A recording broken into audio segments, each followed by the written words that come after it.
송나영의 라디오 오늘.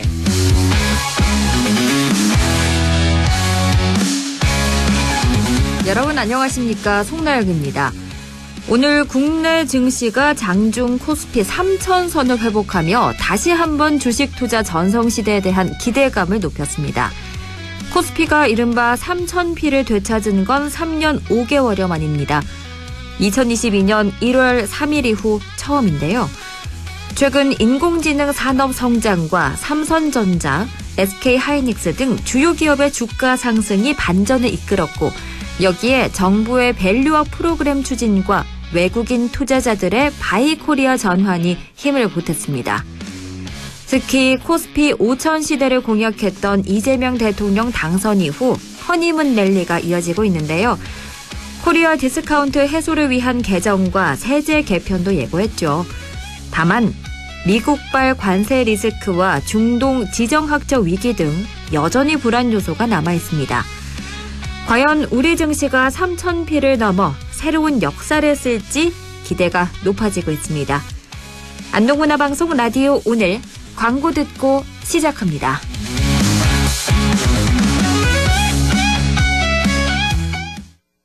남대구 IC까지 자동차로 15분.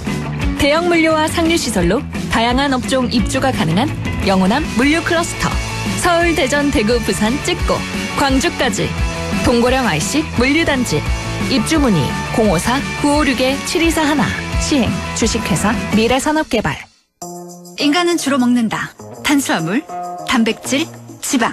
3가지. 그리고 소화한다. 위, 상부, 하부, 소장에서 3단으로. 3가지 성분이 3단 맞춤 소화. 이제 소화제는 3단 캡슐이다. 다제스. 한림제약. 약국에서 다제스. 춤과 노래를 즐기는 장수마을 가고시마의 100세 어르신들. 건강 비법은 흑초. 100세 시대. 골골백세냐 생생백세냐는 지금 결정됩니다. 늦기 전에 샘표 흑초하세요. 매일매일 흑초 습관. 샘표 흑초. 100년 동안. 6월 20일 금요일 라디오 오늘입니다. 일부 한 주간의 시사 이슈를 진단해봅니다. 최진복의 시사 포커스 잠시 후에 만나보고요. 2부 이슈 오늘에서는 영양군의 생태공원에 대해 알아봅니다. 이어서 과거의 정치사에서부터 현재의 정치 현황까지 지역의 눈으로 바라보는 천용길의 정치 TMI 만나봅니다. 라디오 오늘 유튜브로도 다시 들을 수 있거든요. 많은 애청 바랍니다.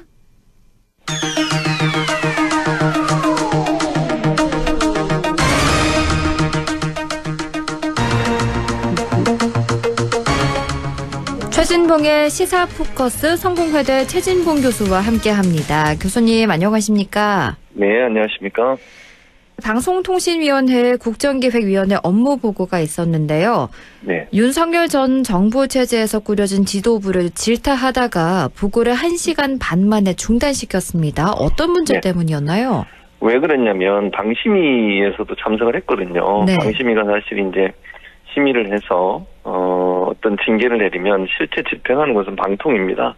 그래서 방심위도 같이 이제 참석을 했는데 기획위원들이 이게 불법적으로 또는 정권의 비판적인 보도를 했다는 이유로 심의를 하고 그걸로 징계를 해서 소송이 이루어지고 있는 여러 사항들에 대해서 문제점을 지적하면서 그걸 취하할 생각이 없느냐라고 얘기를 했는데 거기에 대해서 방심위에서 나온 사람이 이제 반대하고 좀 언쟁이 있었습니다.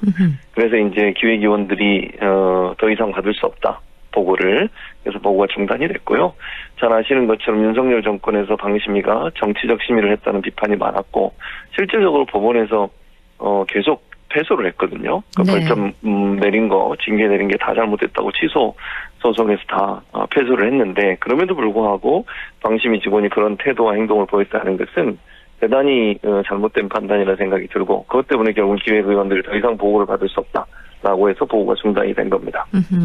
그런 흐름에서 보고가 중단됐는데 검찰 역시도 국정기획위원회의 첫 업무 보고가 중단이 됐습니다. 검찰 그렇습니다. 업무 보고에서는 또 어떤 문제가 있었던 건가요? 검찰은 잘 아시고 현 정부 이재명 정부는 검찰의 기능을 좀 축소하고 기소청과 공소청으로 분리해서 견제할 수 있는 그런 시스템을 만들려고 하는 거잖아요. 네. 그런데 이번에 이제 검찰청에서 보고한 내용도 보면 검찰의 권한을 더 강화시키는 내용이 들어갔어요. 이거는 말이 안 되는 거죠. 이재명 정부가 추진하고 있는 검찰 개혁이라고 하는 부분에 정면으로 반대되는 그런 보고를 하고 있다는 거죠. 그럼 결국 이재명 정부가 들어선 거에 대해서 전혀 동의할 수 없다는 그런 반응으로 이해되기 때문에 대단히 오만한 태도였다. 그래서 결국 검찰 관계자들의 발언이 이재명 정부가 추진하고 있는 검찰 개혁 그리고 기소권과 수사권의 분리 이런 부분들에 대해서 전혀 준비를 안 하고 기존의 검찰 권한을 더 확대하는 그런 왜곡된 또 잘못된 그런 이제 보고를 했기 때문에 기획위원들 입장에 더 이상 보고를 받을 수 없다라고 보고가 중단이 된 거죠. 결국 이제 이재명 정부가 추진하고 있는 검찰 개혁에 대해서 반대하는 듯한 그런 내용의 보고가 되면서 기획위원들이 그러니까 보고를 중단한 그런 사례라고 볼 수 있겠죠.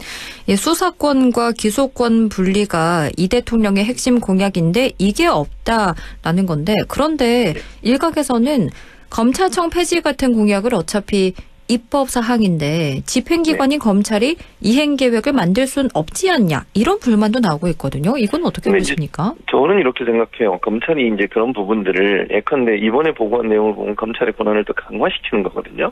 그럼 최소한 이재명 정부에서 검찰청 개혁을 하겠다고 하는 부분은 이미 공개가 된 내용이고 공약에도 들어있지 않습니까? 그러면 이런 우려를 불식시킬 수 있도록 검찰이 그러면 좀 더 공정하게 수사를 하고 또 견제할 수 있는 그런 시스템을 만들겠다고 보고를 하는 게 맞죠. 네. 저는 그게 맞다고 생각해요. 그런데 그걸 정반대로 검찰의 권한을 더 강화시키고 검찰이 역할을 더 많이 할 수 있도록 강화하는 그런 내용을 보고한다는 것은 완전히 무시하는 태도죠. 그러니까 정권이 바뀌고 새로운 대통령이 들어서고 취임을 했음에도 불구하고 대통령이 추진하려고 하는 정책에 정반대되는 내용을 얘기했다는 것은 대단히 잘못됐어요. 말씀하신 것처럼 검찰이 뭘 할 수 없다고 얘기할 수도 있겠죠. 그런데 아까 제가 말씀드렸는데 검찰은 스스로 그러면 변화 그리고 쇄신을 하려는 그런 모습을 보여야죠.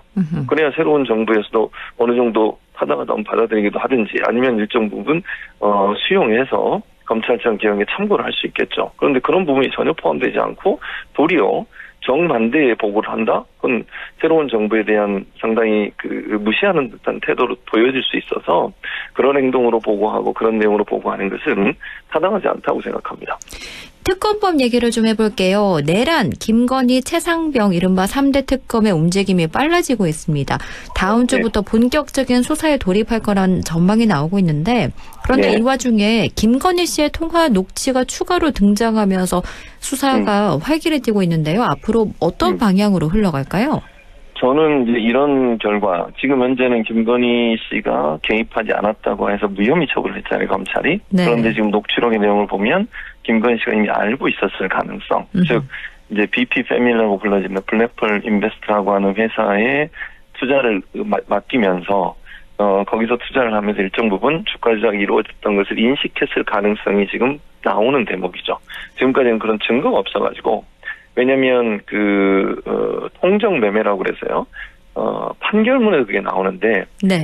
같은 사건, 즉, 김건희 씨의, 통장이 매매에 활용되었던 그 사건 같은 경우에 다른 사람보다 처벌을 받았는 김건희 씨가 처벌받지 않은 이유가 증거가 없어서예요.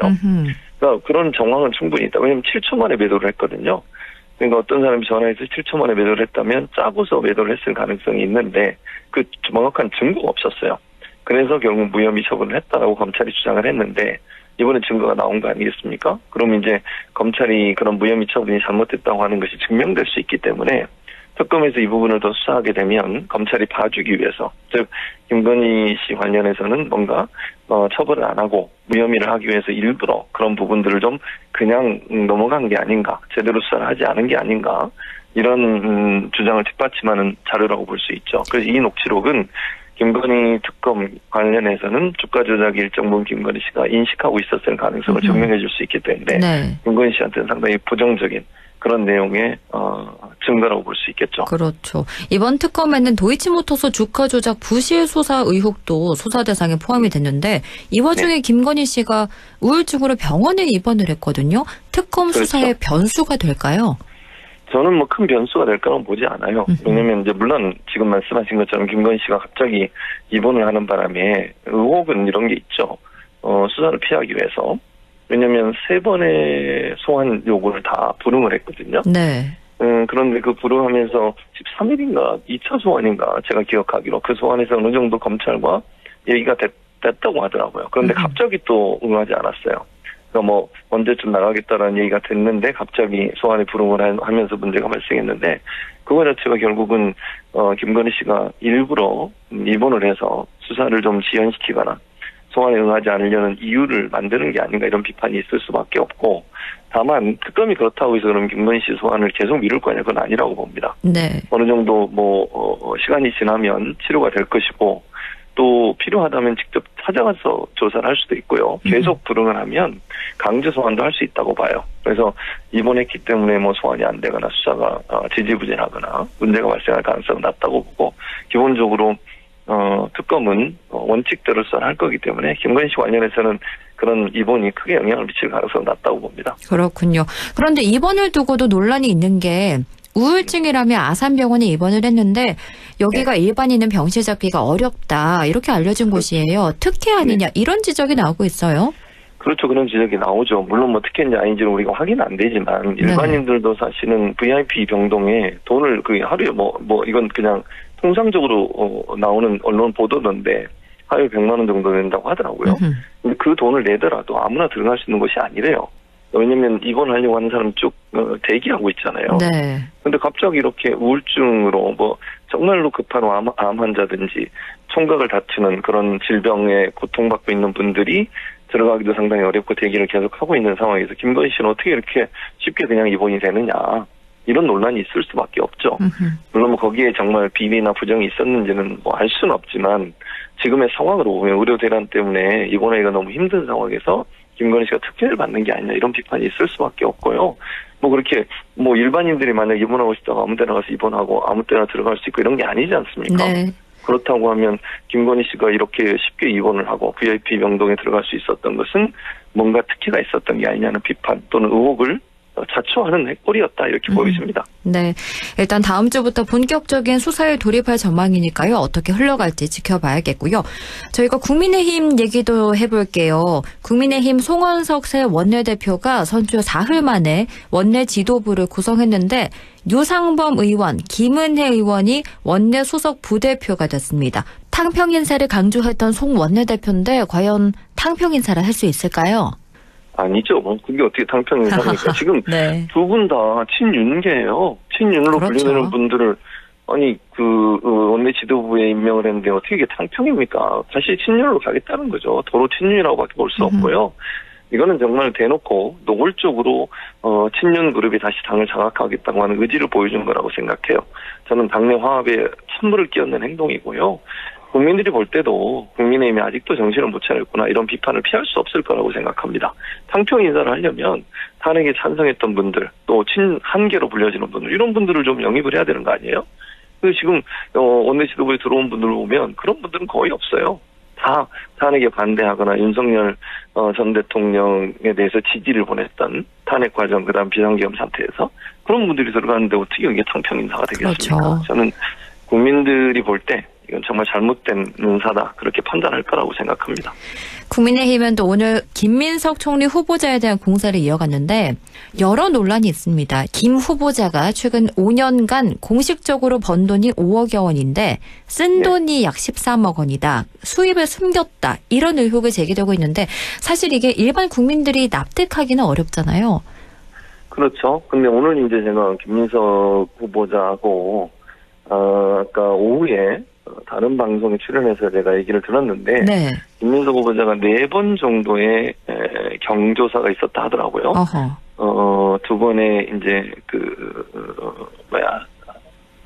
장례 일정이 있었고요. 네. 한 번은 출판 기념회가 있었고요. 그러면서 4번의 행사가 있었는데 그때 이제 들어온 금액들인 것 같아요. 지금 말씀하신 그 금액이 4번의 경조사가 있었고 그 4번의 경조사 과정에서 이제 사람들이 부주를 할 거 아니에요? 그리고 이제 출판 기념회 같은 경우는 책을 구매해주고 이러지 않습니까? 네. 그때 들어온 금액이 그 정도 된다고 해명을 하시더라고요. 그래서 아마 저는 이제 다른 방송에 그렇게 들었고 김민석 후보자가 청문회에서 그걸 구체적으로 더 밝힐 거라고 생각해요. 네. 각각의 경조사에서 어느 정도의 금액이 들어왔고 그 경조사는 이제 이렇게 국민의힘도 공격을 하잖아요. 그럼 뭐 그게 세금을 냈느냐 뭐 이런 얘기 하는데 1년 안에 사용하면 특별히 세금을 안 내도 된다고 하더라고요. 어허. 김민석 후보자의 말에 따르면 네. 그 금액을 그렇기 때문에 김민석 후보자는 문제가 없다고 얘기를 하고 증거를 다 갖고 있다고 얘기하고 있기 때문에 저는 조금 기다리시면 청문회 과정에서 좀 더 소상하게 그 내역들을 밝히지 않을까 그런 생각이 들기 때문에 지금은 이제 의혹만 나온 상태고 해명은 청문회 과정에서 김민석 후보자가 자세히 자료를 가지고 근거를 가지고 하지 않을까 그렇게 전망이 됩니다. 그리고 또 하나의 의혹이 칭화대 학위 의혹인데요.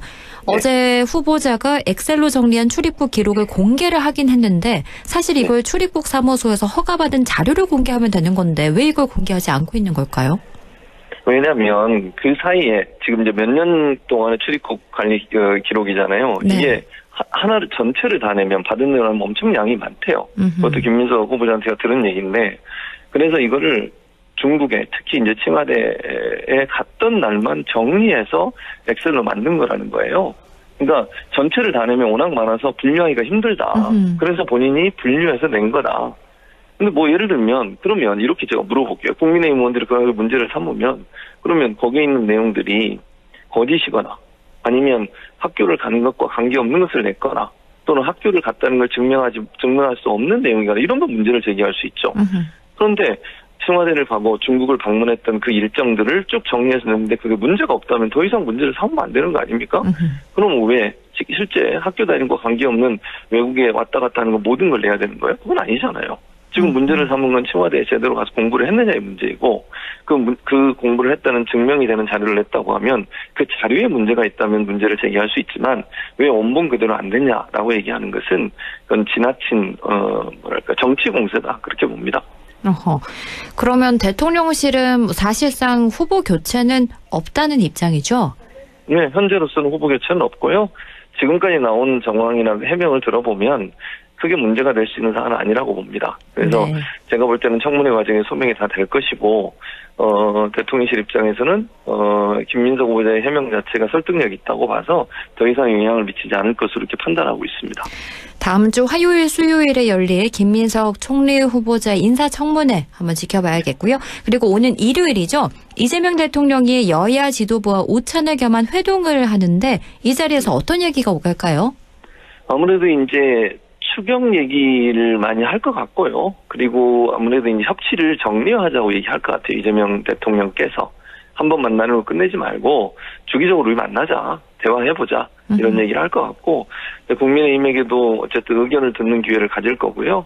그리고 국민의힘이 야당으로서 함께 협력해서 국가 발전을 위해서 노력하자. 이런 얘기를 할 거라고 저는 봅니다. 그리고 기본적으로 이제 국민의힘과의 어떤 이런 만남 자체가 국민들이 보여지는 모습이 협치와 그다음에 통합의 메시지잖아요. 네. 그거 자체로도 의미가 있다고 생각해요.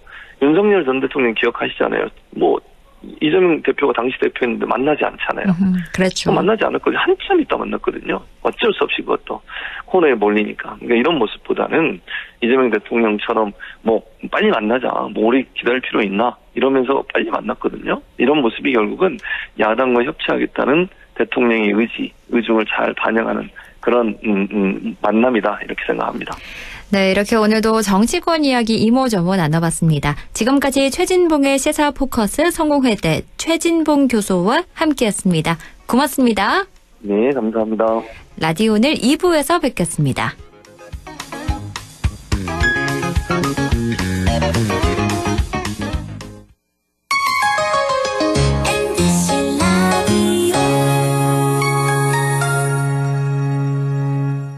경상북도 지정 우수 축산물 브랜드 특허받은 햄프돼지 햄프한우, 해썹 무항생제 인증 햄프돼지, 프리미엄급 햄프한우를 저렴하게 맛보세요.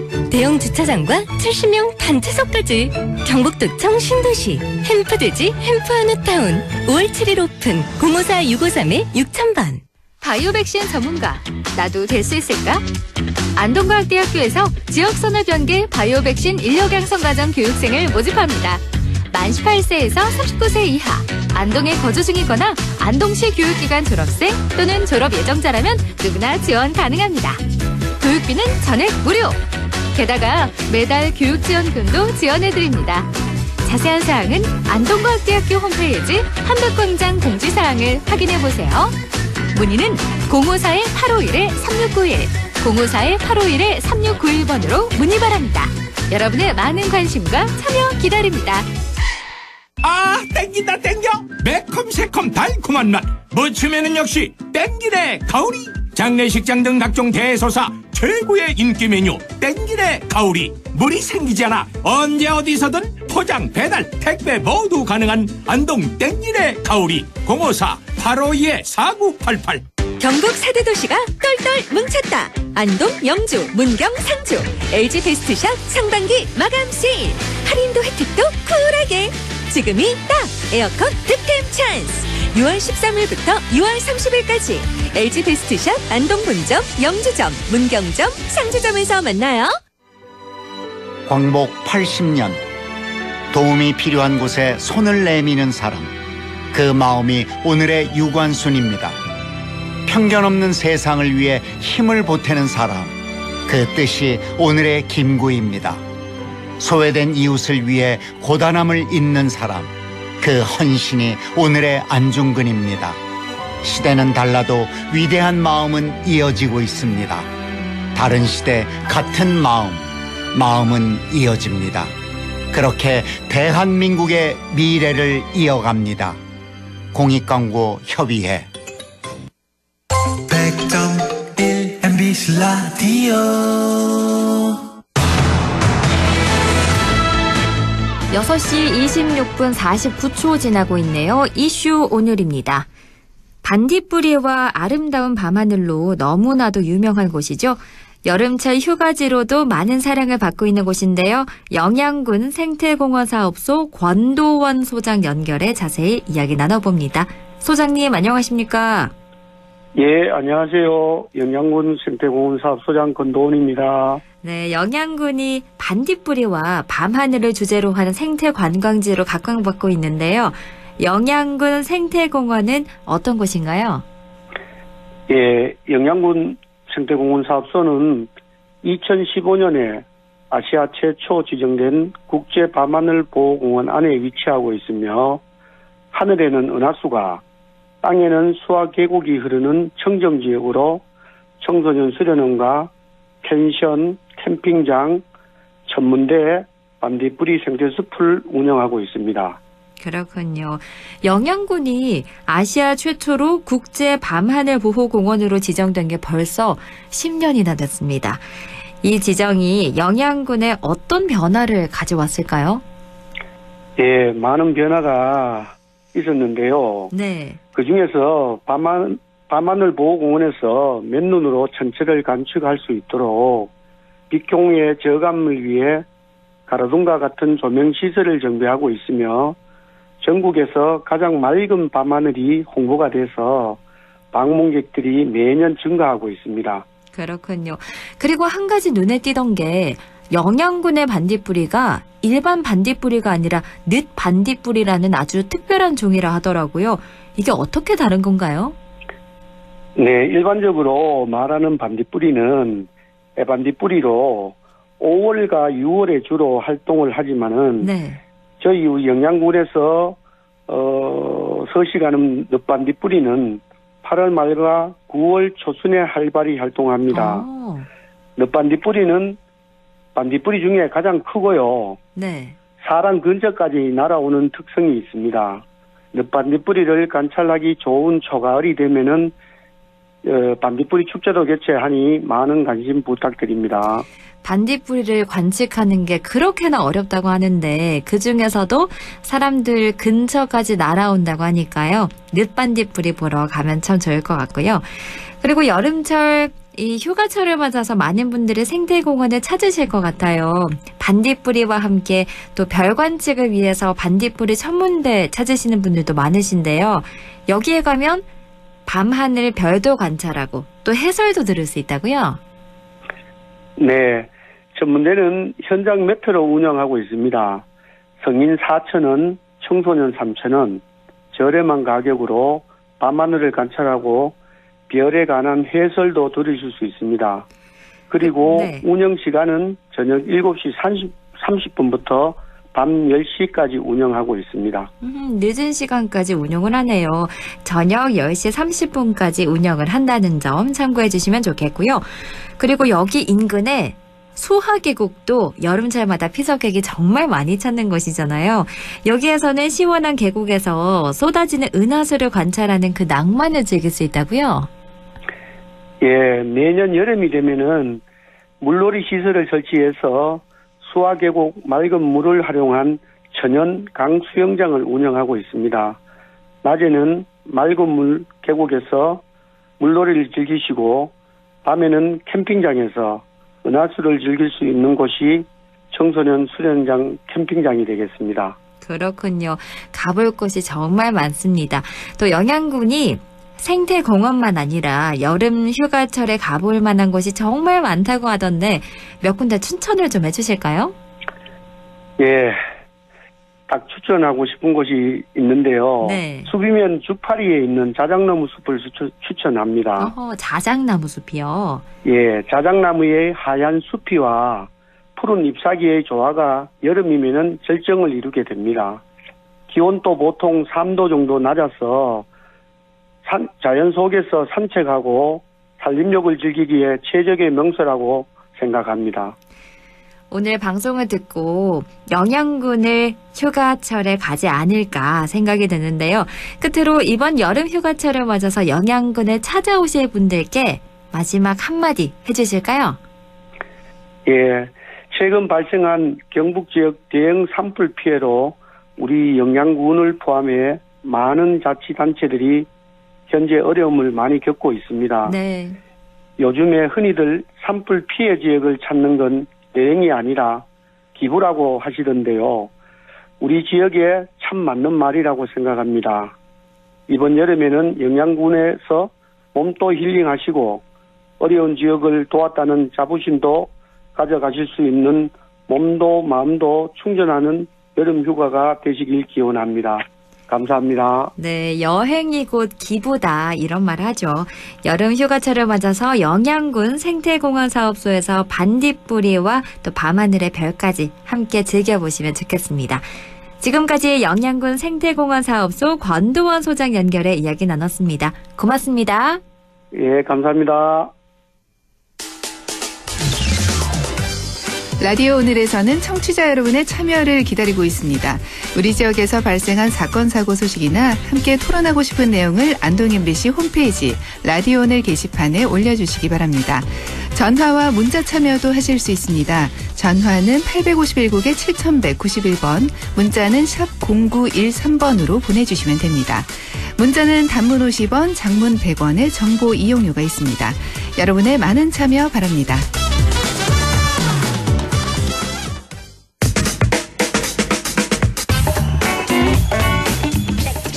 천용길의 정치 TMI, 천용길 시사평론가 연결합니다. 안녕하십니까? 네, 안녕하십니까? 정치 TMI 오늘의 주제는 뭘까요? 네, 이재명 대통령이 취임한 이후에 소위 3대 특검법, 그전에 윤석열 전 대통령 시절에 여러 번 발의가 됐다가 이 대통령이 이 거부권을 행사하면서 중단됐던 이 3대 특검법이 바로 이 통과가 됐습니다. 네. 이 내란 특검, 김건희 특검, 최혜병 특검 이렇게 특별검사가 임명이 되었고 이 본격적으로 이 가동 중에 있는데요. 이 3대 특검과 우리 지역 이 정치권의 관계를 중심으로 오늘 한번 살펴보겠습니다. 좋습니다. 일단 특검팀이 하나둘 꾸려지고 있는데요. 특검팀 구성 속도는 일명 김건희 특검이 가장 빠르죠? 그렇습니다. 이 내란 특검, 최상병 특검팀보다 먼저 2인 자격인 특검보 인선을 가장 먼저 이 김건희 특검팀이 마쳤습니다. 이어서 이 법무부를 통해서 이 검찰에 부장검사 5명의 파견을 요청하는 공문도 또 보냈고요. 네. 이 다른 2개 특검도 이제 이 특검보 임명이 진행되고 있습니다. 오늘 오전에 비상계엄을 수사하는 조은석 내란 특검이 수사를 이끌 이 특검부 6명을 확정했고요. 이 반면 이 최혜병 순직 사건과 관련해서 이 조사를 맡은 이명현 특별검사는 20일 이 특검 구성을 위한 아직까지 이 물밑 작업을 계속하고 있다라고 밝혔는데 상대적으로는 최혜병 특검의 속도가 가장 좀 늦은 편입니다. 그러네요. 그럼 이 3가지 특검 중에서 김건희 특검의 속도가 가장 빠른 이유가 있을까요? 네, 이 민중기 특검이 18일에 이 김 여사를 수사 중인 검찰 책임자들을 또 잇따라 만났거든요. 네. 이 속도가 가장 빠른 이유가 이 3개 특검 가운데 수사를 해야 할 것들이 가장 많기 때문입니다. 그러니까 지금까지 수사 진행이 상대적으로 좀 진행된 것이 없기도 한데 며칠 전이었죠. 검찰 책임자들을 만나고 보니 이 서울 고검에서 이 관련해서 충분히 더 추가 조사할 만한 증거를 갖고 있음에도 수사를 진척시키지 않았다. 소위 김건희 여사가 주고받은 이 통화 녹음 파일, 녹취록을 확보하고 있음에도 이 수사를 진행하지 않았다. 이 부분 때문에 다른 특검보다 속도를 좀 빨리 내고 있습니다. 네. 여기다가 사건들로 보면 이 김건희 여사의 도이치모터스 주가 조작 사건도 있지만 명태균 씨 또 일명 검진법사라고 하는 이들을 통해서 이 국민의힘 내에 선거 과정에서 이 공천에 개입하거나 이 국정에 개입한 부분을 또 수사해야 되는데 사실 이 부분은 명태균 씨와 관련해서는 특별 수사팀이 꾸려져 왔지만 이 건진법사 건과 국정에 개입한 부분과 관련해서는 아직까지 제대로 드러난 부분이 없다 보니 아무래도 김건희 특검이 6개월간의 속도를 좀 빠르게 진행해야 된다라고 하는 목적의식이 좀 반영된 것으로 보입니다. 그렇군요. 사실 부실 수사 의혹을 말씀해 주셔서 말씀드리는데요. 도이치모터스 주가 조작 사건을 재수사하는 검찰이 김 여사 목소리가 담긴 녹음 파일을 찾아냈는데 왜 그간 못 찾았냐, 부실 수사 아니냐 이런 비판이 나오고 있는데 그렇게 되면 기존 수사팀도 특검 수사 선상에 오를까요? 어떻게 보십니까? 그렇습니다. 특검의 수사 대상을 보면 관련한 의혹들에 대해 수사하는 것은 물론 인지 수사라고 하는 것이 포함되어 있습니다. 네. 그러니까 이 수사 중에 얻은 추가적인 정보에서 만약 범죄 혐의가 있다면 이 김건희 여사와 관련한 사건 이외에도 직접적인 수사가 가능하기 때문에 이 검찰이 의도적으로 하고자 했다면 이 부분에 대해서도 김건희 특검이 직접 수사할 수 있기 때문에 아마 수사가 진행될 것으로 보입니다. 그렇군요. 그러면 김건희 특검이 지역 정치권에 미치는 영향도 분명히 있을 것 같긴 한데 평론가님은 어떻게 보십니까? 네, 이게 사실 김건희 특검은 우리 경북 지역, 특히 북부 지역과 무슨 관계가 있을까 생각하실 수도 있겠지만 이 결국은 명태균 씨나 이 건진법사를 통해 국정에 개입한 것만 있다면 대통령실만 문제가 되지 않겠습니까? 네, 그런데 지방선거나 국회의원 총선거 공천 과정에 김건희 여사가 개입했고 이 개입 과정에 대가를 주고받았다고 한다면 국민의힘이라는 정당 자체가 문제가 될 수 있습니다. 그러니까 지역 입장에서는 이 국민의힘 소속의 자치단체장, 지방의원, 국회의원들이 다수를 차지하고 있는데 최근 보면 홍준표 전 대구시장이 한국에 돌아오면서 이 국민의힘을 향해 정당 해산이 이뤄질 것이다 강하게 말하는 것도 이 국민의힘 자체가 문제될 수 있기 때문입니다. 우리 지역 국회의원들의 분포를 보면 안동 예천의 김용동 의원만 소위 친한동훈계로 분류가 되고 이미자, 임종득 의원은 대표적인 친윤계 의원으로 분류가 됩니다. 결국 김건희 특검 결과가 나오게 되는 연말쯤이 되면 이 국민의힘에 대한 정당 해산 심판 청구를 더불어민주당 쪽에서도 충분히 할 수 있기 때문에 우리 지역에도 영향을 미칠 수밖에 없어 보입니다. 그렇군요. 안 그래도 홍 전 대구시장이 연일 위헌정당 해산 가능성을 제기하고 있는데요. 우리나라 네. 헌법에는 어떻게 하면 정당이 해산된다 이런 게 기재가 돼 있나요? 어떻게 돼 있나요? 네, 대한민국 헌법 제8조 4항에 보면 정당의 목적이나 활동이 민주적 기본 질서에 위배될 때에는 이 정부는 헌법재판소에 그 해산을 제소할 수 있고 이 정당은 헌법재판소의 심판에 의하여 해산된다라고 하는 조항이 있습니다. 어허. 네, 우리나라의 경우에 단 한 차례 이 헌법재판소가 정당 해산을 결정한 사례도 있거든요. 박근혜 전 대통령 때죠? 그렇습니다. 이게. 2014년 12월 19일 날 통합진보당 해산이 8대1로 인용이 됐었습니다. 네. 당시 내용을 보면 내란이 아니라 내란 예비를 모의했다. 내란 예비 음모 그리고 비례대표 선출 과정에서 민주적 정당 질서를 해친 것이 헌법을 위반했다고 보고 정당 해산을 결정했거든요. 그러면서 눈여겨볼 게 동시에 모든 국회의원, 지방의원이 직을 상실한다는 내용도 포함하고 있었습니다. 때문에 이 국민의힘도 내란 특검의 비상계엄과 관련한 부분도 있지만 김건희 여사가 당내 공천에 개입하였고 이에 동조한 정치인들이 당내에서도 있었다면 지방선거를 앞두고 과연 이 국민의힘이 소속으로 출마했다가 정당 해산 심판 결정이 나면 어떻게 될까? 지역에서도 우려의 목소리가 클 수밖에 없습니다. 이렇게 된다면 지역 역시 보수 정당 내 재편의 영향을 받을 수밖에 없고 더 강하게 작용하지 않을까 예상됩니다. 그렇겠네요. 그리고 12.3 비상계엄 관련 내란 사건을 수사할 조은석 특검의 특검보 6명이 어젯밤 임명이 됐습니다. 내란 특검은 이미 여러 관련자가 수사를 받고 있어서 같은 내용으로 수사를 못하지 않습니까? 특검이 수사하는 건 어떤 부분입니까? 네, 맞습니다. 윤석열 전 대통령, 김용현 전 국방부 장관과 이 군의 사령관들은 이미 내란 혐의로 기소가 돼서 재판을 받고 있습니다. 때문에 조은석 특검팀이 어제였죠. 김용현 전 장관은 위계에 의한 공무집행 방해, 증거인멸 교사 혐의, 새로운 혐의로 기소를 했고 구속 수사를 진행하겠다는 신청을 또 했습니다. 네. 빠르게 구속 여부도 재판부에서 결정될 걸로 보이는데요.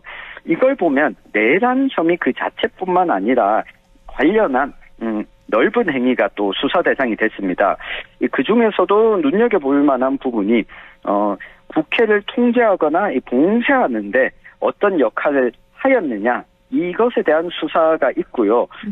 또 한 가지가 이 국회에서 바로 12월 3일 비상계엄 사태가 벌어지고 나서 이 표결 시도가 있었지 않습니까? 네.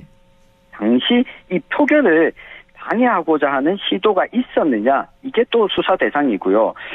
또 하나가 내란 혐의가 아니라 외환 혐의, 무인기를 평양에 침투하는 등의 방법으로 이 북한의 공격을 유도하거나 무력 충돌을 야기하려고 한 행위가 있었느냐, 요 세 가지가 주된 수사 대상이 된 것으로 보입니다. 이 외환 혐의는 윤석열 전 대통령도 이 혐의로 재판받고 있는 것은 아니라서 지금 구속 취소돼서 불구속 상태에서 재판받고 있지만 외환 혐의로 다시 구속될 가능성도 있고요. 앞서 김용현 전 장관처럼 공무집행방해로 다시 기소가 돼서 지금 김용현 전 장관은 구속 기간이 만료를 앞두고 있거든요. 네. 이전에 다시 구속이 연장될 가능성도 열려 있는 상황이고, 마지막으로 이 국회의 표결을 방해한 행위는 대통령실 이외에 국민의힘 소속의 국회의원들도 관련되어 있기 때문에 주목이 되고 있습니다. 이게 그 12월 3일과 4일 새벽 사이에 비상계엄 해제를 위한 본회의 표결, 그걸 이야기하시는 거죠? 그렇습니다. 당시 상황을 다시 간략히 정리해보면 우원식 국회의장이 모든 국회의원들에게 지금 즉시 국회 본회의장으로 모여달라고 공지한 게 3일 밤 11시였습니다. 그러니까 하루가 지나서 오전 1시쯤이 되었을 때 회의장에 들어온 국회의원 수가 의결 정족수를 넘은 이 190명이었거든요. 당시 보면 국민의힘 소속 의원들도 18명이 참석을 했는데, 그런데 50여 명의 국민의힘 의원들은 여의도 쪽으로 왔음에도 불구하고 국회 본회의장이 아니라 국민의힘 당사에 모여서 나오지 않았습니다. 네. 그러니까 추경호 국민의힘 원내대표가 당사에서 의원총회를 열자고 메시지를 보냈기 때문인데, 이상한 게 정작 추경호 당시 원내대표는 국회 본회의장 안에 있었거든요. 그런데 투표에는 또 불참을 했어요. 이 과정에 대한 수사가 좀 집중될 것으로 보이고요. 만약 추 원내대표가 의도적으로 표결을 막으려고 했는지, 또 이에 동조한 의원들은 있었는지, 대통령실과 비상계엄 행위와 관련해서 사전에 주고받은 게 있었는지가 수사 대상이 될 것으로 보입니다. 우리 지역 의원들로 좁혀서 보면 안동 예천의 김영동 의원만 본회의장에 표결에 참석해서 비상계엄 해제안에 찬성표를 던진 바 있었습니다. 네. 그런가 하면 윤석열 전 대통령이 어제 경찰의 3차 출석 요구에도 불응했습니다. 되려 반바지 차림으로 상가를 활보하는 모습이 찍혀서 화제가 되기도 했는데, 이렇게 소환에 불응해도 괜찮은 건가요? 네, 소송에 불응하게 되면 법원이 바로 인신구속을 하는 것은 아니고요. 네. 관련해서 소송에 불참했으니 다음번에 또 한 번 이 같은 이 불참이 이어질 경우에는 구속할 수 있다라고 하는 것들을 다시 송달 윤 전 대통령에게 보내게 됩니다. 다만 이 상황을 보면 윤석열 전 대통령 변호인도 한 번에 법원이 이렇게 구속하지는 않을 거다라는 걸 알고서 의도적으로 재판을 좀 지연하는 행위, 게다가 지지자들을 향해서 여전히 뭔가 메시지를 보내는 행위, 특히 특검과 관련해서도 좀 반대 목소리를 결집하려고 하는 행위인데, 사실 이러면 이럴수록 지금 김건희 특검이나 내란 특검이나 최병 특검이나 다 윤석열 전 대통령이 다 연루되어 있거든요. 네. 모두 수사 대상에 올라와 있기 때문에 이런 행동들이 오히려 지속된다면 다른 혐의로 기소가 되어서 구속될 가능성을 좀 높일 수도 있다. 이렇게 볼 수가 있겠습니다. 경찰이 앞으로 어떻게 할지 특검과 협의를 하고 있다고 밝혔는데, 네. 체포영장 신청 등의 결론도 내릴 가능성이 있다, 이렇게 보시는 건가요? 그렇습니다. 이 경찰이 직접적으로 체포영장을 신청하고 청구하고 하는 이 과정보다도 특검이 사실 수사를 하게 된다면 먼저 수사권을 가지게 되거든요. 네. 이 부분에 대해서 특검이 먼저 나설 가능성도 배제할 수는 없어 보입니다. 게다가 오늘 김용현 전 국방부 장관에 대해서 어제 오늘 해서 이 기소를 했고 구속영장이 지금 청구된 상태인데, 이 결정이 어찌 보면 윤석열 전 대통령에 대한 수사 진행 속도와 다시 구속영장을 청구하는 좀 시험지가 되지 않을까 보여집니다. 그렇군요. 그런데 앞서서 윤 전 대통령은 제3의 장소에서 대면 조사를 할 경우엔 협조를 하겠다, 이런 의견도 제출한 걸로 알려졌는데, 경찰이 윤 전 대통령의 이런 요구를 받아들이지 않았거든요. 그 배경은 뭐라고 보십니까? 네, 우선은 제3의 장소에서 수사를 받게 한다고 했을 때 가장 먼저 떠오르는 것이 윤 전 대통령이 재임 중일 때 검찰이 김건희 여사와 관련해서 제3의 장소에서 수사를 진행했다고 밝힌 바 있지 않았습니까? 네. 당시 떠올려보면, 아니 검찰이 왜 모든 국민에게 동일하게 대하지 않고 김건희 여사에게 특혜를 주느냐, 일종의 청부 수사가 아니냐, 이런 비판이 있었거든요. 그렇죠. 네, 특히 검찰과 경찰은 서로 수사권을 놓고 누가 더 수사를 잘하느냐 좀 경쟁하는 성격도 있다 보니까 경찰이 윤 전 대통령의 요구를 들어줄 가능성은 거의 0에 수렴하지 않나 보여집니다. 그렇군요. 그럼 저희가 마지막으로 최상병 특검 살펴보겠습니다. 네. 최상병 특검은 예천의 소식 중 벌어진 일이라서 우리 지역에서도 관심이 정말 많을 것 같습니다. 그렇습니다. 떠올려보면 이 일이 일어난 지가 벌써 2년이 다 되어갑니다. 사실 앞선 두 사건보다도 많은 이 보수 정당의 정치인들 또는 보수 정당을 지지하는 시민들도 야 이거는 제대로 수사해야 되지 않느냐. 소위 그 해병대라고 하면 국방의 의무를 지니는 데 있어서도 상징적인 존재지 않습니까? 네. 때문에 이 최수근 해병 사망 사건과 관련해서는 수사의 범위가 이 윤석열 대통령과 이 대통령실, 이 국방부, 뭐 해병대 사령부, 이 경북지방경찰청, 이 국가인권위원회 등처럼 대부분이 국가기관에 좀 집중되어 있었습니다. 내용을 보면 뭐 직무유기, 직권남용과 관련한 불법행위가 대상인데 사건을 은폐하거나 무마하거나 조작하려고 한 적이 없었느냐가 주된 관심사입니다. 이걸 보면 경북경찰도 수사 대상이거든요. 그리고 무엇보다도 이 사건 축소나 무마했다는 의혹에 있어서 가장 또 지역에서는 관심사가 되는 것이 영주 영양 봉화지역구의 임종득 의원입니다. 네. 그러니까 임종득 의원은 이 사건 최상병 사망 사건을 무마시키려고 했다라고 하는 의혹이 지난해 선거 출마 때부터 있었습니다. 그러니까 임종득 의원은 당시 이 사건이 일어났을 때 국가안보실 제2차장을 지내고 있었습니다. 네. 그러다 보니 특검 수사 대상에 당연히 포함될 수밖에 없어 보이고요. 이 결과가 나오고 나면 지역에서 발생한 문제인데다가 지역의 정치인도 연루되어 있고 게다가 예천에서 벌어진 문제다 보니까 정치권이 지역에서 일어난 문제와 관련해서 어떤 입장을 냈냐도 지속해서 제기가 될 것으로 보입니다. 결국 내년 지방선거에서도 이 최상병 사망 사건과 관련해서 다른 입장을 좀 냈던 정치인들이 강하게 우리 지역 내에서는 목소리를 내는 좀 근거로 나타나지 않을까 예상됩니다. 네. 이렇게 내란 특검법, 김건희 여사 특검법, 최상병 특검법까지 다음 주부터는 3대 특검법 모두 본격적인 수사가 시작될 텐데요. 어느 정도로 진실이 밝혀질지 다 같이 지켜봐야겠습니다. 지금까지 천용길의 정치 TMI 천용길 시사평론가와 함께 이야기 나눴습니다. 오늘 말씀 잘 들었습니다. 고맙습니다.